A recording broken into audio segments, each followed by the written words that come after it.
somewhere through there is a very nasty climb, one that I can't avoid. The note says get ready to push your bike, and quite often around here, you'll see at the base of a hill or on top, you'll see the degree of slope and how long it is, just to give you a heads up. And you know, I found it helpful because you know how much hurt you're going to be in, or just how easy it's going to be. I'm curious as to what the grade is for this climb and how long it is. I'll know more in about 10 minutes, but looking at the terrain, I'm not looking forward to it. That's the start of it there.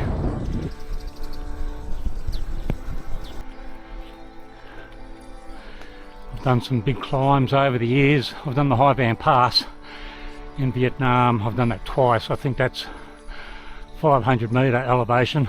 I did Sun Moon Lake in Taiwan a couple of years ago. That was 800. I don't know what this one is. Can I do them? Well, yeah. Do I look forward to them? Well, no. Anyway, I guess that's what you sign up for. You've got to have some heartache and misery along the way, don't you? And you always remember one particular day on any given trip, and this will probably be that day.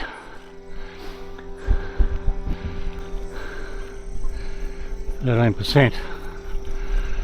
That sounds steep. I don't want to get off and push. The only disadvantage with this trailer is if you do have to push, you're pulling the mass, you're dragging it behind you. Whereas if you've got panniers, you're pushing the mass, if that makes any sense. So yeah, getting off and walking is my last alternative. I want to try and avoid that at all costs.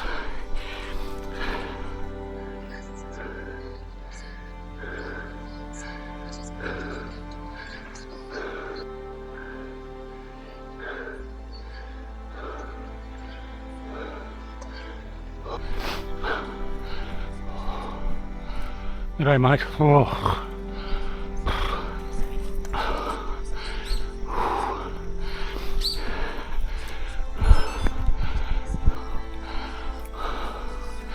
My balls have been ground into a paste. I don't know how far it is to go. You hope that the next bend is the end of it. We can't really afford to stop. Oh.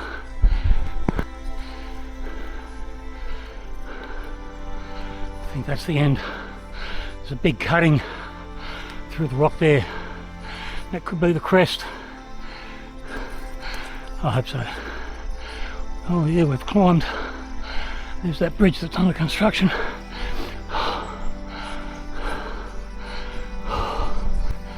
Fuck me. I've got one of those phone booths up here, which means I'm going to have to stop and get a stamp, whether I like it or not. But I'd say that this is the top.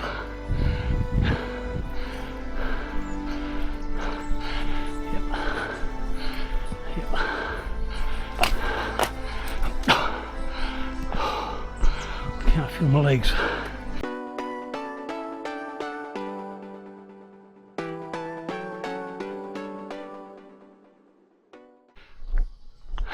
Right, it was 13% up, it's 13% down. This will be a quick trip down. That bloke who had stopped and was resting halfway up the hill, he caught up to me eventually, walked up the rest of the way. He was curious about my age. I'm 66, I turn 67 next month. Yeah, he's 61, so he's still got a few years left in him, I'm sure. Anyway, 13%, I don't know how long, probably a kilometre and a half perhaps. Oh, I've underestimated the kilometres again today. I thought it was going to be about a 55 kilometre day. Add 10% maybe to give me 60. I've covered 70 and I think I've got about 10 to go, so I'm going to have to sharpen my skills a bit, I think, when it comes to judging distance. Anyway, I can smell victory.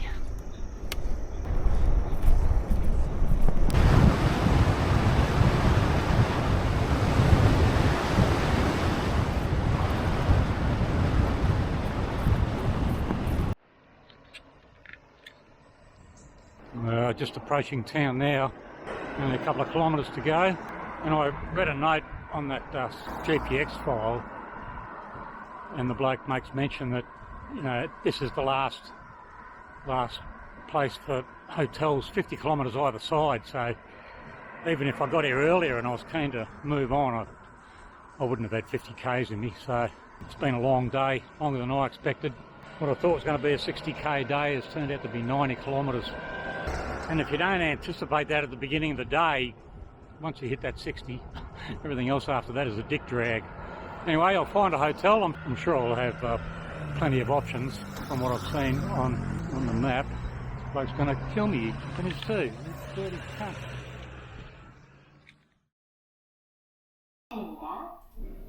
문이 열립니다.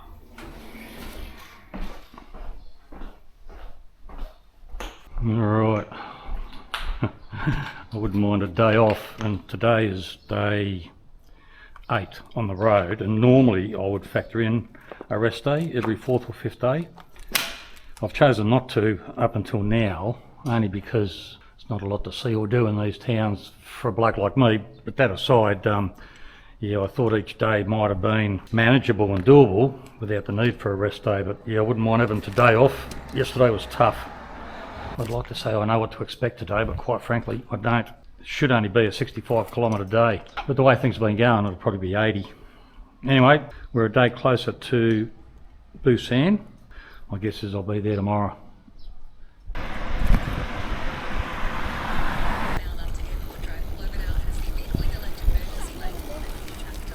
Thank you.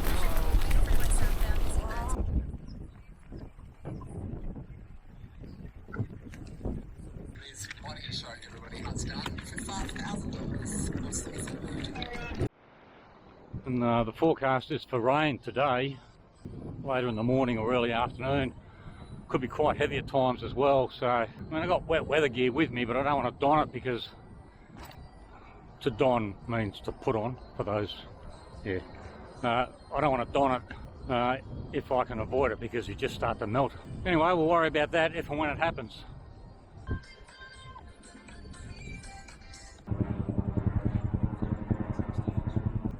It's the sound of a heavy lift helicopter. Looking at it from here, it looks like a Chinook CH-47. My guess is it's military, wouldn't be civvy.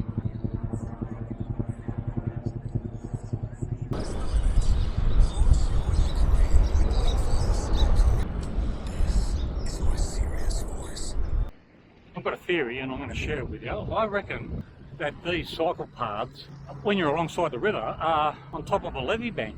I don't understand why they would go to so much trouble, because when you have a look at the amount of earth that's been moved to form this path. So I think it might have initially, the thought was levee banks to prevent flooding, and they thought, what the hell, let's seal it and make it a cycle path. Yeah, it just seems, like I say, it seems to be a bit of engineering gone behind it.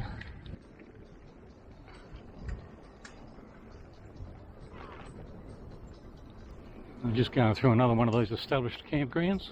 Most people are packing up. Today's a Monday, I guess beginning of the working week for them. They're very elaborate, well, elaborate, you know. An opportunity to get out of the house and for the kids to burn off some energy.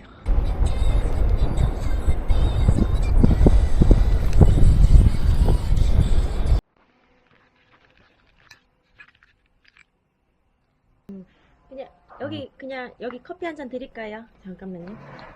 국수, 누들. Yeah? 누들 한 개, 커피 한 잔. Yeah, thank you. Yeah, thank you.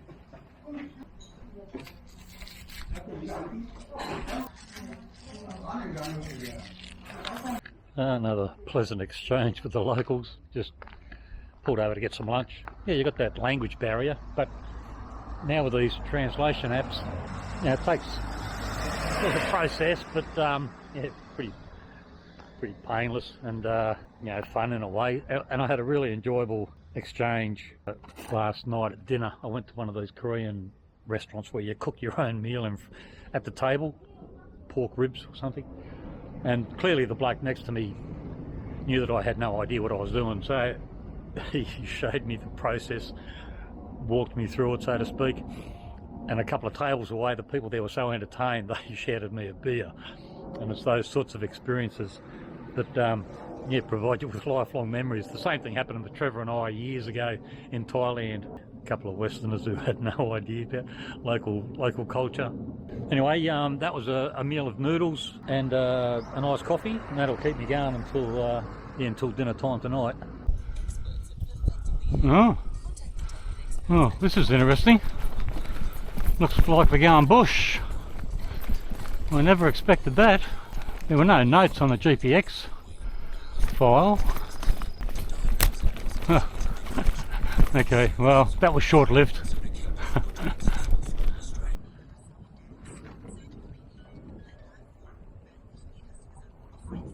Another freeway under construction. This one going straight into the side of that mountain over there.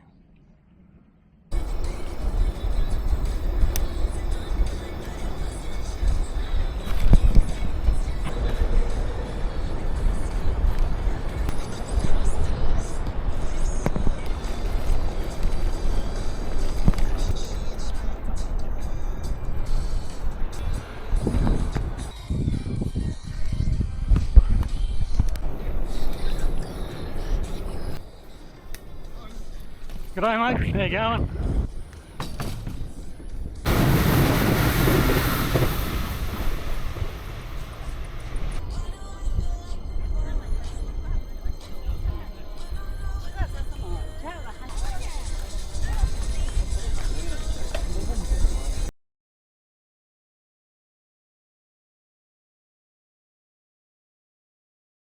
I forget the name of the place, Khan Hotel I think it is. Their normal rate was 50,000, whatever they are, call it 55 Australian dollars. But he said because I'm checking in early, it's only 2 o'clock in the afternoon, but because I'm checking in early, he's going to charge me an extra 10,000. And I said, what time's check-in? And he said, well, 1800, 6 p.m. And I thought, you know what, for the extra 10,000, I'll cop the hurt. But when you think that this room still effectively only cost me about $66 Australian, you're not going to complain, are you? Yeah? You're not going to complain. And I'll tell you one thing about these hotel rooms, and it could be for all the houses, all the glass, all these places are double insulated, so you very rarely hear any outside noise. It's good. Alright, it's been raining most of the night. There's a bit of a rain band that's gone through. Light showers at the moment. Yeah, sprinkling on and off at the moment. I'm leaving a bit early. It's just after 8 a.m. The reason for that is I'm coming to the end of this particular part of the journey, the Four Rivers cycle trail. The finish line's only about 30 k's down the road here. If I get there early enough, I may be able to catch a bus across the country to Mok Po, which is a 300 kilometre bus ride, because from there I want to catch a ferry across to Jeju, or however you pronounce it, an island 4 hours off the coast. So yeah, this trip is starting to develop some moving parts. I don't want to get to Busan, the end, today and then sort of have to wait there overnight. If I can catch an early afternoon bus, that'll get me to Mok Po in time to find a place to live before it gets dark. So we'll see how we go. Keep right.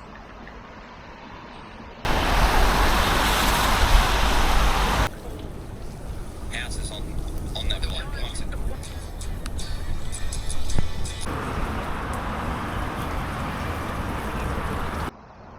Busan is South Korea's second biggest city, and already I can hear the volume of traffic has increased considerably, and once I hit the town, navigation's going to be more difficult, not because it's hard to find the turns, but only because you've got to stop at every junction and you just lose time.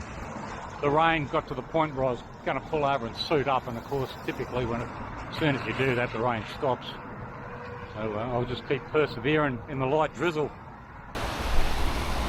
Yeah, well, it eventually beat me.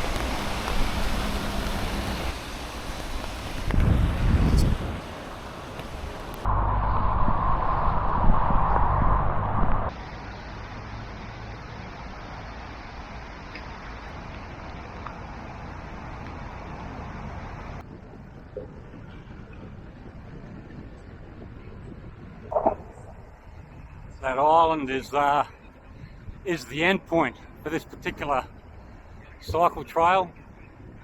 So yeah, once I cross over that bridge, I should only have a few hundred metres to go after the bridge, and I'll be there. And that'll be the end of this particular phase of my trip over here. The rain has stopped. Now the humidity has kicked in.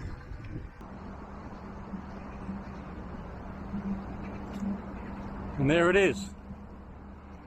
That's the end of the Four Rivers Cycle Trail. Thank goodness for that. And there's the last certification booth. That was great. Tough in places, but overall, thank you South Korea for putting on a terrific cycle path for schmucks like us. Now, is their journey just finished, or is it just about to begin? Well, that's it. It's taken me about 750 kilometres to get to this point, the finish line for the Four Rivers Cycle Trail here in South Korea.